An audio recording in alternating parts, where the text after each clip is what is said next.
ஆண்டவர் உங்களோடு இருப்பாராக.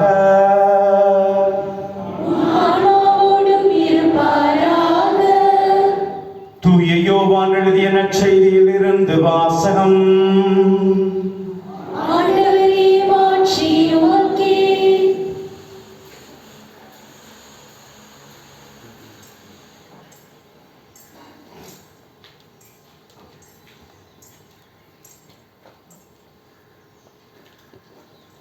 அன்று வாரத்தின் முதல் நாள், அது மாலை வேளை. யூதர்களுக்கு அஞ்சி சீடர்கள் தாங்கள் இறந்த இடத்தின் கதவுகளை மூடி வைத்திருந்தார்கள்.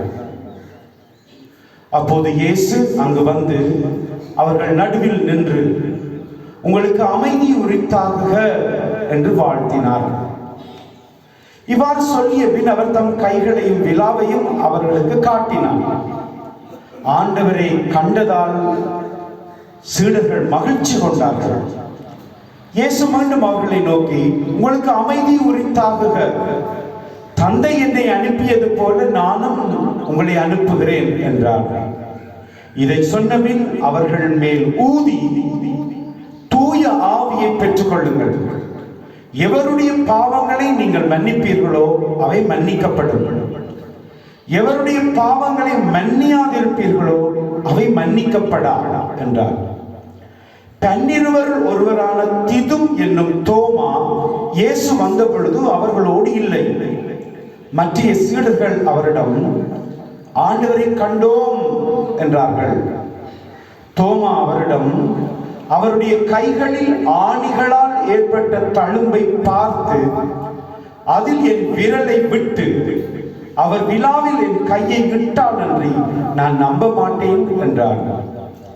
8 நாட்களுக்கு பின் அவருடைய சீடர்கள் மீண்டும் உள்ளே கூடியிருந்தார்கள். அன்று தோமாவும் அவர்களோடு இருந்தார். கதவுகள் மூடப்பட்டிருந்தும் இயேசு உள்ளே வந்து அவர்கள் நடுவில் நின்று, உங்களுக்கு அமைதி உரித்தாகுக என்று வாழ்த்தினார். பின்னர் தோமாவை பார்த்து, தோமா, இதோ என் கைகள், இங்கே உன் விரலை இடு, உன் கையை நீட்டி என் விழாவில் இடு, ஐயம் தவிர்த்து நம்பிக்கை கொள் என்று சொன்னார். தோமா ஆண்டவர் இயேசுவை பார்த்து, நீரே என் ஆண்டவர், நீரே என் கடவுள் என்றார். இயேசு தோமாவிடம் மீண்டும், நீ என்னை கண்டதால் நம்பினாய், காணாமல் நம்புவோர் பேறு பெற்றோர் என்றார்.